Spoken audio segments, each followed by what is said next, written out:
So, as promised, at 5 p.m., we will be doing the matchups because it's a very, very important knockout game, India versus Australia. And the number of matchups that we are doing, I think we are doing four, right? We are Yes, doing four, two main ones.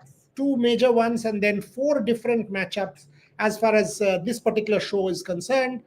Rohit Sharma, we have seen this against Shaheen Afridi. We have seen this far too many times in his career. We have seen Spencer Johnson against Rahmanullah Gurbaz. So let's set the first matchup, Rohit Sharma versus Spencer Johnson.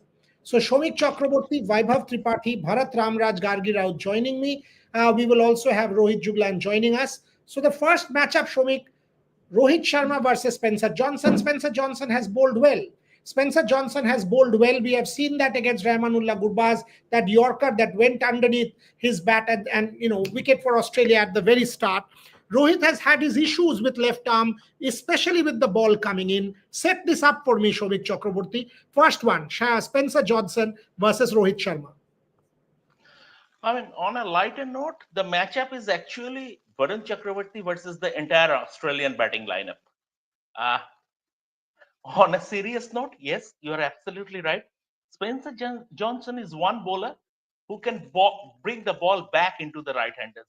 And Rohit Sharma, even in this tournament, we have seen he was bowled neck and crop by Shaheen Afridi in the Pakistan game after getting a good start. So this is an issue. And it is not, we are not singling out Rohit Sharma.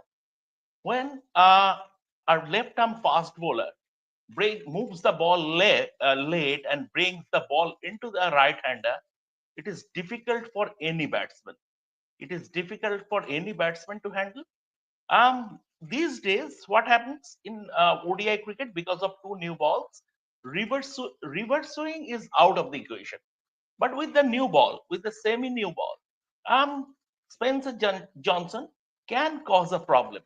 And once again, the fact of the matter is that we are talking about a depleted Australian bowling lineup. Yes, it is a depleted Australian bowling lineup because they don't have any sort that so-called world-class operators, Pat Cummins, Mitchell Stark, George Hazelwood, they are world-class bowlers.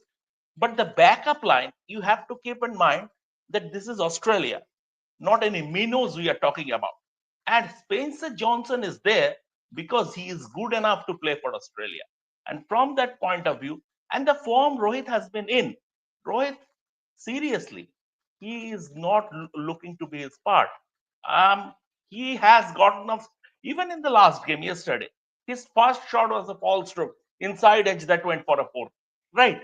So that is the thing. Rohit's control in this tournament, all apart from that innings in Cuttack, Rohit's control was not top notch, and it is a concern. And Spencer Johnson would like to make early inroads. Technically, Bharat Ramraj set this up for me. Yes, Spencer Johnson versus Rohit Sharma. The interesting part is Spencer Johnson, the tall bowler, likes to hit the deck.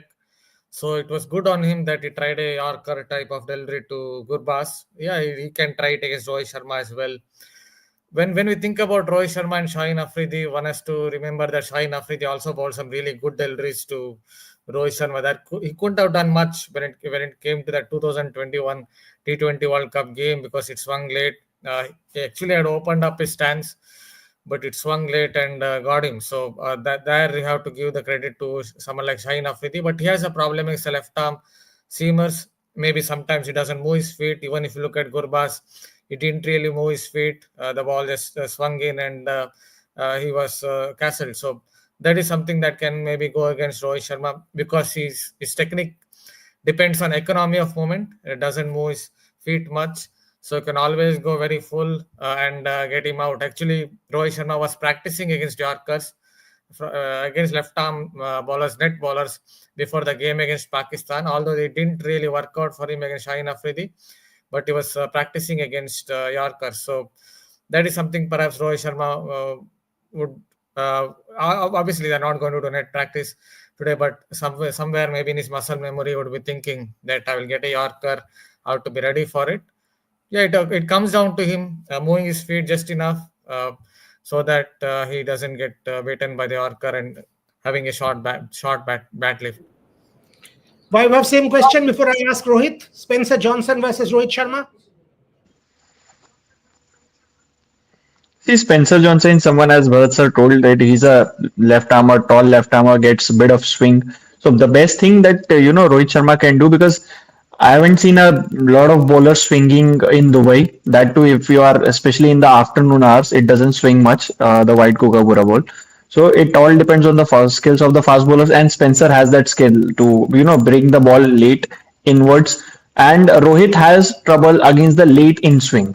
It's not that the ball when it comes in and when it swings late, then it creates a sort of problem for Rohit Sharma. I think he should go back and watch his innings against Mitchell Stark, the way he started in the last T20 World Cup. I think he was moving really well, and he didn't allow Mitchell Stark to bowl at particular length. That's what he should do against Spencer Johnson, and not just against Spencer Johnson. There is one Ben Dorsius as well who picked the 3 wickets in the last game. So if he plays, because there's one Sean Abbott as well. So I think Australia will be contemplating playing a Sean Abbott as well, just to elongate their batting lineup. But or just not Spencer Johnson. He has to if Dorsius plays, then he will have a challenge against Ben Dorsius as well, because he's a different kind of bowler to what Spencer Johnson is. But coming to Rohit Sharma, it's all about using his feet and not allowing Spencer to settle in, because if Spencer settles a particular length, he can get Rohit Sharma out, because Rohit has been troubled by the left arm paces in the past. It depends on how Rohit approaches, because it's all about how Rohit is, using his feet well against the left arm spinners. If he does that, I think he'll be able to get through the first 10 overs. Rohit, just to sort of switch the question around a little bit, will Vaibhav mentioned the innings against Mitchell Stark. Do you think Rohit might just do something like that? He will go back to that T20 World Cup kind of mentality against Spencer Johnson, try to impose himself. How do you set this up? Rohit Sharma versus Spencer Johnson. Will the Indian captain try to kind of intimidate Australia? Aggressive, take the bull by the horn. He tried that in the 23 semi-final. Unfortunately, that Travis Head catch took it away. How do you see this approach from Rohit Sharma, Rohit Juglan? I think in the last couple of years, I don't think it's very much problematic for Rohit Sharma. If you see, even on that Shaheen Shah dismissal, that was a very unplayable kind of delivery. It was a very late swing. Before that, he was playing him with so much of ease. And the main thing was, as Vaibhav rightly said, that it's not swinging here very much. Yes, in yesterday's game, if you see, and Rohit specifically told in the press conference also that there were movements, early on. Look at that Shubman Gill dismissal. It was again a late in swinger doing the trick. The same thing which started him created problems for him in Test cricket also. Late swings, ball comes in, and you find Shubman Gill in a little bit of trouble. But as far as Rohit Sharma is concerned, I think if you see from last 1.5 year, 2 years, 2023 World Cup, he was playing all the left arm seamers. There was no one who was actually creating a problem for Rohit Sharma at that point of time. Yes, if you see the dismissals, the mode of dismissals, him versus the left arm seamers, it will give you an idea that yes, he was struggling. But if you see the last 2 years, from the time when he started dominating, that average of 52, that strike rate of 118 to 20, you will see that specifically no one has troubled him a lot.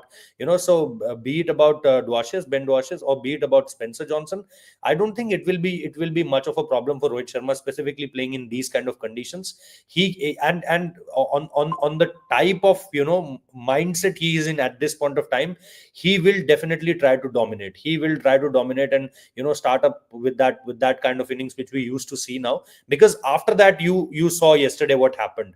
Shreyas Iyer, at one point of time, he was also taking the pressure. 9 or 10 overs in between, no boundaries were scored. Akshar Patel had a lot of deliveries at that particular point of time. After that, they released that pressure particularly. You see the Hardik Pandya innings. How often you see him scoring 45 or 45. If Hardik Pandya in the last overs playing 45 deliveries, we can easily say he will definitely score somewhere around 65 to 70 runs. But it was, and that too also come, the 45 also happened because he hit that 6-4 in the very last over before his dismissal. So if you see Hardik Pandya's batting also at the very start, he too struggled. So Rohit Sharma knows that if he was staying for 10 overs, he has to give India a flyer, otherwise it will be really difficult. What we saw in the, as you rightly said, in the 2023 final, till the time Rohit was there, it was looking all means what do you say, that everything is looking fine. But after that, suddenly you saw that, oh, this wicket is so difficult to bat. How can we bat on this wicket? And then suddenly, when Travis had started, yes, there were some lucky escapes for him. Travis had on that night also. Many, went past through the edges. But I think if you see, when they were batting at one stage, it was looking there's nothing, no difficulties in the wicket. So it's all about how Rohit Sharma started at the very start. I'll just add a point, a small point. Obviously, it is not exactly related to Rohit Sharma, but that delivery to Shubman Gill was Matt Henry's special wobble delivery. That is what really negated Shubman Gill, because he thought if you look at his wrist position, it was coming in like an outswinger, little bit like an outswinger, but it's a small tilt of the wrist. Actually, it went just straight on, little bit straight on, wobbled a little bit, and went straight on after pitching, and got him out LBW. That was a special delivery from Matt Henry. Answer to it. Views on body shaming of Rohit Sharma and bizarre comments on his captaincy. That is why politicians should never be taken seriously. That's my answer. Gargi, your thing about Rohit Sharma versus Spencer Johnson. When we talk about this particular matchup, it's not about how good Spencer Johnson is. I'm not taking away anything from him. He's an able bowler. But right now, I think the concern lies more towards Rohit Sharma, because we have seen throughout this Champions Trophy and in the past few months as well, that Rohit Sharma, as naturally happens with age, reflexes have slowed down a bit, and left arm seamers have troubled him time and time again. I think that's what the matchup will be about. But I think when it comes to Rohit Sharma, once he starts going, no matter who is bowling from the other end, it's about dominating. Once Rohit Sharma gets in that aggressive mindset, once he gets those few balls in, few overs in, I think Rohit is pretty much unstoppable. But it will be a concern for sure. Not a concern, but Let me go to Shomik on the second matchup. I think the second matchup that we need to talk about, of course, Varun Chakravarti comes into the scheme, and Josh Inglis, for example, is a very good player of spin, along with Glenn Maxwell. So maybe Varun Chakravarti versus the Australian middle order, more Josh Inglis and Glenn Maxwell. Shomik Chakravarti. See, the problem is that for the majority of the opposition batsmen, they haven't played Varun Chakravarti much. He is still a relatively unknown quantity, especially in 50-over cricket. This is just his second. He played just his second ODI yesterday, and this is exactly what Gautam said in Ahmedabad. That the opposition batsman might find him awkward because of a lack of familiarity. Akshat Patel made a very good observation at the mid zone after the game yesterday, saying that it is very, very difficult to pick him off his hand. After this, Varun Chakravarti has been a revelation for India of late. But there is a tendency among a lot of pundits and armchair specialists to overcomplicate his bowling in terms of technical analysis. What I have seen here, that his teammates are preferring to keep things simple, and which the cricketers do. Like Akshay said about picking Varun, about the difficulty of picking Varun off his hand, Rohit said at the pre-match press conference, Varun Chakravarti, what has changed for him? It is he has become a lot more accurate, and he has been varying his pace. Very simple. He kept it simple. So from that point of view, I don't know whether the Australian batsman would come up with a different method to counter Varun. I don't know. When there was a spin choke, not against Varun, but when there was a spin choke against New Zealand, even New Zealand, who are masters of playing the middle overs in the first two games, they handled the middle overs brilliantly. Tom Latham went for that reverse sweep. So I don't know whether they would try to adopt a different method, be it Josh Inglis or be it anyone, and make things overcomplicated for them. Varun Chakravarti in these conditions, I think he will hold sway, be it Josh Inglis, be it anyone else. Only that I expect Travis said, I expect him to counter him better than the rest. Rohit Juglan, same question. Varun Chakravarti versus the Australian batting. Before I go to Vaibhav and Bharat and Gargi. Interesting hoga Boryada. It will be really interesting to see what kind of what kind of strategy Australia adopt to nullify Varun Chakravarti, because it's a 10 over game. It's not a 4 over T20 match where you can say, look, we just play slow to Varun Chakravarti, just show a straight bat to Varun Chakravarti, whatever you are understanding, just don't go for the slogs. That kind of batting what Kane Williamson did today was not a very good style of batting. You can't left one bowler that we will play his 10 overs very wisely, very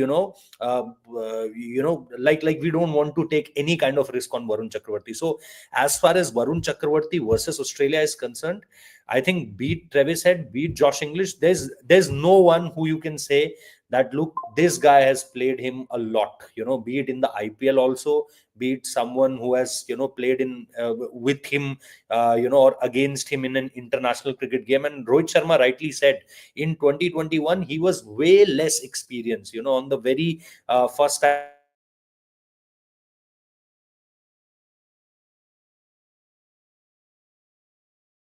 issue with Rohit Juglan. Bharat, he was trying to make the point about the 2021 World Cup. Can you remove it? Mhm. Yeah, go ahead. Yes, Yeah. So he was trying to make the point about the 21 World Cup when Varun, but he's right. I mean, Varun was just new to the scene, couple of years. But now Varun, after the adversity, comeback, injury, he's a different bowler. He's a changed person. Obviously with experience, and he's gone through the grind of international cricket. Bharat Ramraj. Yeah, this is basically Varun version 3.0. He also has a very, very good spin bowling coach in AC Pratibhan. I keep talking to him. Very much an intellectual spin bowling coach, and you can see he's ingrained all his knowledge to Varun Chakravarti. I think the best thing about Varun Chakravarti is no more a bowler with depends on variations. If you look at his bowling, he first depended on side spin. Now he can impart over spin as well.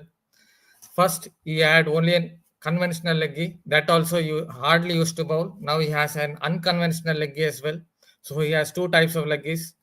Obviously, he has a googly and his thought process.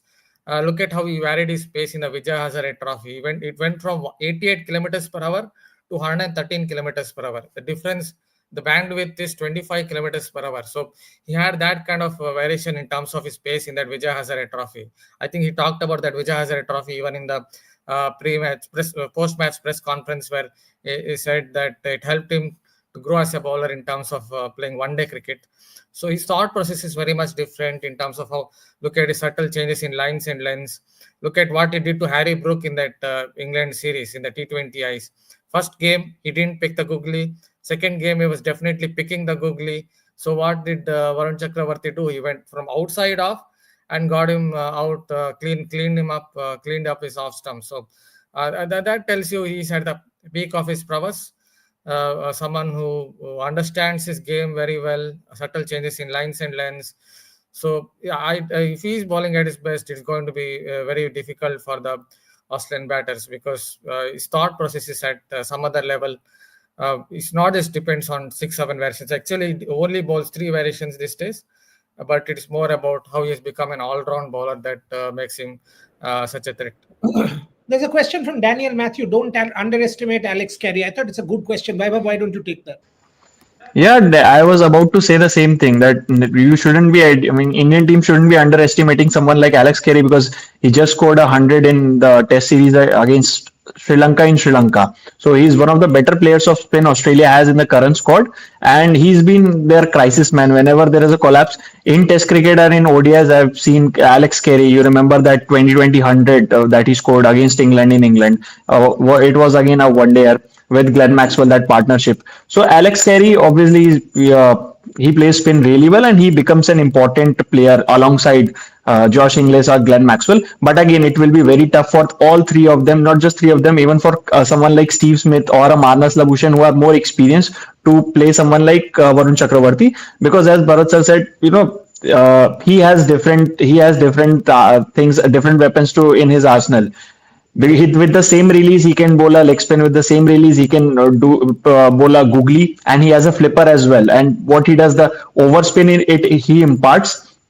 That's why even if he's bowling a short ball, it will hit high on the bat, and you will not be able. The batsman will not be able to pull him towards the mid wicket area. So that makes Varun Chakravarti a very difficult bowler to face, even if the Australians try their switch hits. Because in the past, I have seen whenever they are not reading the wrist spinners, they try and use the switch hits. Someone like Glenn Maxwell, Josh Inglis plays that shot really well, but against Varun Chakravarti, it will be very difficult to employ that shot effectively just because he gets that overspin. And when you get that overspin, you will get more bounce out of the wicket. And when you get more bounce, there are chances of getting the top edges. So I think it will be a very tough challenge for the Australian batters how they will counter the threat of Varun Chakravarti, because although yesterday they practiced against a lot of spin bowlers in the academy, but I don't think nobody comes closer to Varun Chakravarti in terms of the skill set. Okay. Gargi, I'll start with you, the third matchup. If we are going in with four spinners, if India goes in with four spinners, it is once again Mohammad Shami and Hardik Pandya at the top. Travis Head versus the Indian pace bowlers. Travis Head will come hard. Mohammad Shami hasn't looked his best. Hardik Pandya, yes, first, started off reasonably well, got that wicket as well with the short ball. But then Travis Head versus the Indian pacers. You go first. Travis Head, like you said, will come hard. And I think when we talk about this particular matchup, if we talk about a Mohammad Shami versus Travis Head, obviously at this point, I think Travis Head has the upper hand a little bit. He's been looking in great form. He has been for the past year as well. And, the only thing here is because Australia have such an experienced lineup, even if their bowling doesn't look as good when you compare it batting versus bowling. But it's going to be very, very important for India to get wickets in the power play, and you have to cause a collapse at the very start in the first 10 overs. Otherwise it's going to be very, very difficult to stop in Australia, especially with the Travis Head at the top. Mohammad Shami is not looking threatening. He's not looking as penetrative as we would have hoped him to look. Plus, we don't know if there are actually any injury concerns or not. I don't have any news on this, but even if there is a 20 to 30% chance, that affects Mohammad Shami's bowling. And against an Australian side, against a Travis Head who will look to go bang gung ho in the first in the power play, I think that's where the real threat lies when we talk about this matchup. Shomik, same thing. Travis Head and the Indian pace bowling attack. Before I ask Rohit, I would rather prefer to see India starting with Varun Chakravarti with the new ball against Travis Head. The thing is that I have seen Varun bowling with this newish ball at KKR nets. yes, And given that the field would be open in the first power play, that there would be temptation for Travis Head to clear the infield. And the chances for Varun to take wickets will increase manifold. So it would be an out-of-the-box ploy, but I think that might work against Travis Head. Just sticking to the tried and tested thing like Shami. And Shami, I think, as Gargi said, and I totally agree with Gargi, that in a matchup between Travis Head and Shami, at this moment in time, Travis Head will have a clear upper hand. So try something different. Open the bowling with Varun from one end and see what happens. Rohit Juglan, same question. Travis Head versus India.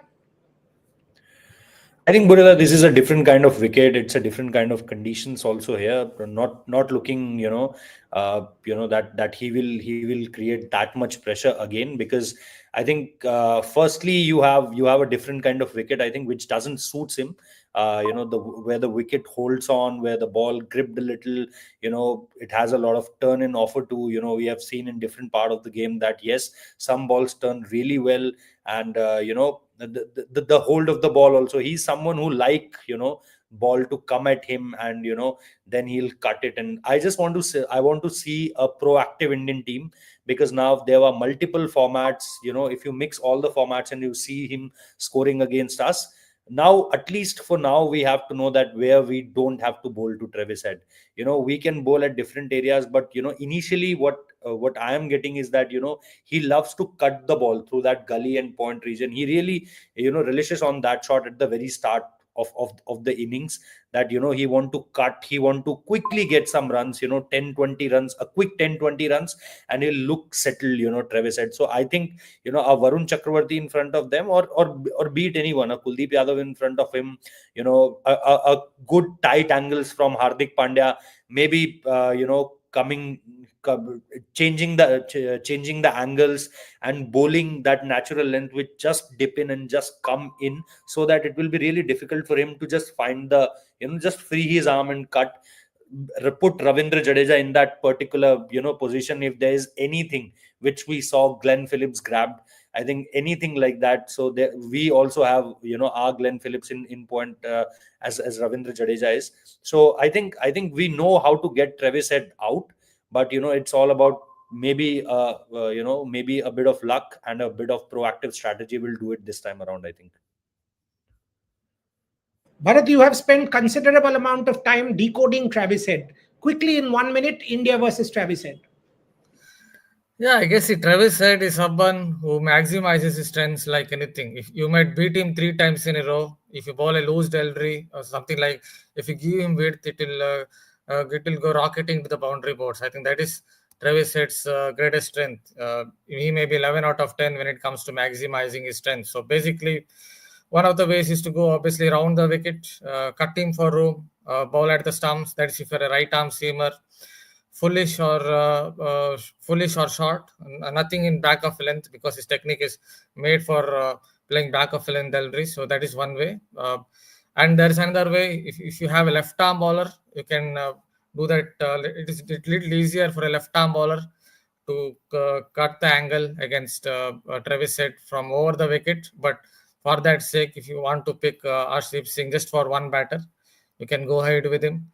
So that is one of the ways. If Travis Head gets away, then obviously you can bowl wide off, just tempt him to play to his strengths and have a deep cover and have fielders somewhere at deep backward point or on those lines, and get him caught even maybe behind square on the offside. That's one of the other ways to think about getting Travis Head out. Obviously, there's a third one. That's if you have an off spinner who can again go away from Travis Head zone by bowling slightly outside off and making him or tempting him to play shots to the offside. I think these are the 3 ways to get him out. Again, you have to be very precise with your execution. Even if you give a hint of it, it will go crashing to the boundary boards or rocketing to the boundary boards. That I think that's his greatest strength. Even in the World Cup final, 2023 World Cup final, actually India beat him quite a few times, but just as soon as India gave him width, bang, it went for a boundary. I think that is the main thing with someone like Travis Head. Whatever plan you have to execute it to near perfection, 100 out of 100. I'll start with Shumik this time round and then go round. This is my last matchup because Virat Kohli versus Adam Zampa we have discussed at the 12 noon show. My last matchup for this particular show, Akshar Patel and Ravindra Jadeja, which is Indian left arm spin versus the 2 champions Steve Smith and Manas Labuschagne. We saw Ravindra Jadeja get grip, turn. Akshar Patel get grip, turn. Australian batter Steve Smith as a champion, absolute champion. That's why he's revered and celebrated. So Indian left arm spin versus Australian batting. Shomik Chakraborty, Jadeja Akshar, Labuschagne Smith. See what happens when the degree of difficulty increases in terms of conditions or the nature of the surface. This is when you fall back on the players who are real greats of the game. I mean, when the conditions are tough, then that leaves out the pretenders. That leaves out the pretenders. Then you can segregate the real quality and the also rans. So Steve Smith obviously, but at the same time, Akshar and Jadeja, they have been bowling brilliantly especially yesterday, the way they bowled, Jadeja was accuracy personified.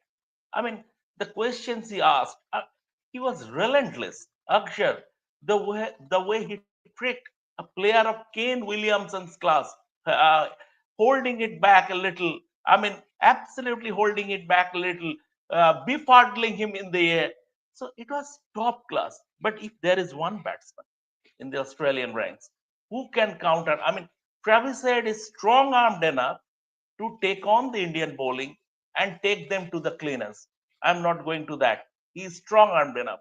But in terms of quality, in terms of class, if there is one batsman who can trump these challenging conditions, that is Steve Smith. He has done it time and again in India, in Australia, wherever he has played. So, and big games. And you remember that Australia lost that game 2011. Australia lost that game. Ponting's bat throughout that World Cup was was like a carrot, became thin as carrot throughout that World Cup. In that game against India, he came up with a century. Although Australia lost, because India was the better team on that day. But you can never rule out the greats of the game. And yes, it would be it would be fascinating if Steve Smith gets his eye in. It is going to be a fascinating contest. Rohit, 100 in Pune against difficult conditions, in difficult conditions, I'm sorry. 2015 100, this man knows how to play big matches, big knockout matches. Steve Smith versus the Indian left-arm spinners. Rohit Juglan. I think Jadeja will be the key. Jadeja holds, the key as far as Steve Smith is concerned. I remember the Chennai wicket also. It was like a test match dismissal, that India versus Australia, first game 2023 World Cup. And Jadeja was amongst the wicket in that tournament also. He took a fifer against South Africa also, I think in Kolkata. And before that, he started with that 3-wicket, versus Australia also. So he's kind of, this kind of wickets, the way Australians are playing at this moment, I think Jadeja will definitely be key, apart from Varun Chakravarti and Kuldeep Yadav. But if you are specifically asking about Steve Smith, that's why I focused on Ravindra Jadeja, because that proper spin which just beats his outside or edge of his bat, and either shattered the stumps or a caught behind in the case. I think this battle will hold the key for me, as far as if it's a low scoring affair, like what happened yesterday also. We haven't scored much of the runs, 240, 250. You are keeping New Zealand in the game, 280, 270. You are keeping Australia in the game. So I think until and unless the game goes ahead of this score line, 250, 270, 280, it's the pass score here. If you go above 300, then it will be completely above par. But if you talk about this particular game, 250, 280, and if India manages to do somewhere around 260, 270, 280, I think Steve Smith, Manas Labuschagne, they have to play something out of their skin. It won't be like what Kane Williamson did yesterday. That was a perfect example for a batter like Kane Williamson, Steve Smith, Manas Labuschagne, or for a Virat Kohli also. That you need to, at certain point of time, you need to attack someone. You can't just go with 100 on 100 strike rate. You have to pick up one or two bowlers where you can go aerial, where you can score some quick runs, a 10 ball, 20, 22, 25 runs. What Shreyas Iyer did, what Akshar Patel did at a particular point after getting in their eyes there in the pitch and scoring most of the runs. So I think Jadeja holds the key as far as Steve Smith is concerned. I'm not afraid of very much of Manas Labuschagne. Quickly, Shomik, before I go to Vaibhav, and I'll close with Bharat. No, Mama is imploring me to join Bangla Live. We have altered the schedule. Because of the press conference followed by the ICC dinner. You are in demand, so please go. नहीं तो मामा का सर्वनाश हो जाएगा. तुम जाओ. Thank you. Go. Vaibhav, बताओ भाई. नहीं, जैसे रोहित भैया ने कहा, Jadeja versus Steve Smith will be a key, because Jadeja has troubled Steve Smith in all formats, not just in one days but in test also. You see his record against Smith, and Akshar is not a big turner of the ball. He is more of a attacks the stumps and bowls the arm ball really well. But if there is a hint of spin in the wicket, then and that will be exploited better by Ravindra Jadeja, because he bowls with a straighter arm. Akshar bowls with a much rounder arm. So more of his balls will be targeted towards the stumps. And Steve Smith's problem is if there is a hint of turn, he tends to prod his bat ahead of his pads, and that's where he gets out. It's not about the incoming deliveries against the spinners that troubles Steve Smith. It's about the hint of turn going away from the bat, and that's what you get with Ravindra Jadeja, not with an Akshar Patel. But again, if he's playing a lot of dot balls, then even Akshar Patel becomes dangerous, like we saw last night. Varun Chakravarti was unable to get Williamson out. It was Akshar Patel because before the that dismissal, Williamson had played a lot of dot balls, and the scoreboard pressure, the run rate pressure became a problem for him. That's why he played that shot and got out. Steve Smith is somewhat similar. If he plays a lot of dot balls, he will play a rash shot. That's what happens with him in limited overs cricket. But again, it comes down to Ravindra Jadeja versus Steve Smith matchup has always been the case whenever India faces Australia. Bharat, Yeah, see, Jadeja, the thing is, I always call him as the Maharaj of side spin, especially when there's a little bit in it for spinners. He's definitely the Maharaj of side spin. Rohit Juglan is Maharaj of Hindi. Vaibhav is Maharaj of what? Beach. You are Maharaj of Twitch and Twitter. And Gargi is queen of what? पहले ये बताओ. You have Jadeja, Maharaj of side spin. I have understood. All you need to do is wear a cap and you are Indian Travis Head. I I don't have much to say about that. You seriously, Bharat, you look at yourself, look at Travis Head. आप देख लो. I mean, if he can draw a G wagon to the ICC Academy, then he'll complete the Travis Head thing. 100% दिखता है यार ये Travis Head. Cap पहना दो बस. Someone buy him an Australian jersey. और एक पहना के लेके चलो स्टेडियम. मैं बोल रहा हूँ. Your mustache एकदम Travis Head. Yes, Bharat बोलो.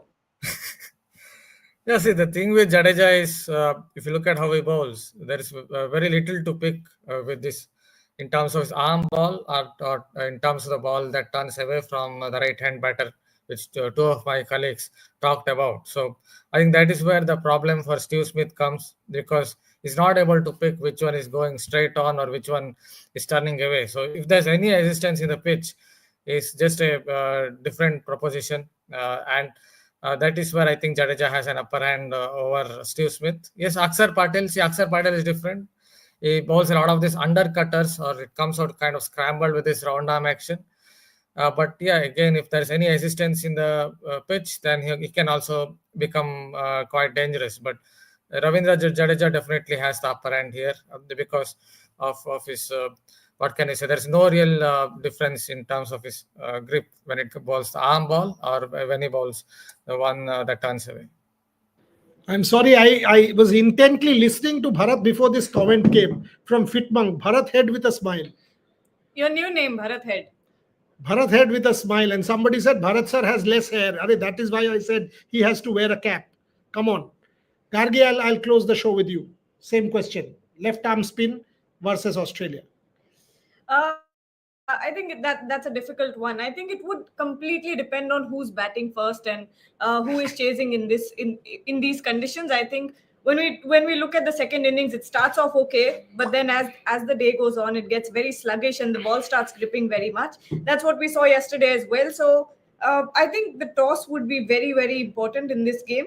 But I would see, when you have a Steve Smith in the other team, there's always a doubt that he will outperform you, because he is such that he can turn the game around at any given time. But at the same time, Indian spinners have been doing well. Ravindra Jadeja has been doing well. So I think it's a 50-50 matchup. Okay, I'll close it here. Rishabh Pant nominated for the Laureus Award for Comeback of the Year. Yes, I voted for Rishabh Pant as part of the jury. So I want to put that. So yeah, all of us have. I hope Rishabh Pant is the Comeback of the Year, because that was the one that I had also kind of put my vote for. So Rishabh Pant, hopefully, fingers crossed, That is a big debate, by the way. Rishabh Pant versus KL Rahul. We will continue this. All our guys need to go to the ICC Academy for the Australian practice, so I need to let them go. I need to let them go. Rohit Juglan, Bharat Ramraj, Vaibhav Tripathi, Shomik Chakraborty, all of them need to go and catch up the Australian practice and the Australian press conference. We will continue to give you all the updates from Dubai. 4 of our correspondents from Dubai, from here, look at our written pieces. Our comprehensive coverage of the Champions Trophy continues. Thank you very much once again, everybody, for watching. Fingers crossed, 24 hours, less than 24 hours to that big India-Australia semi-final.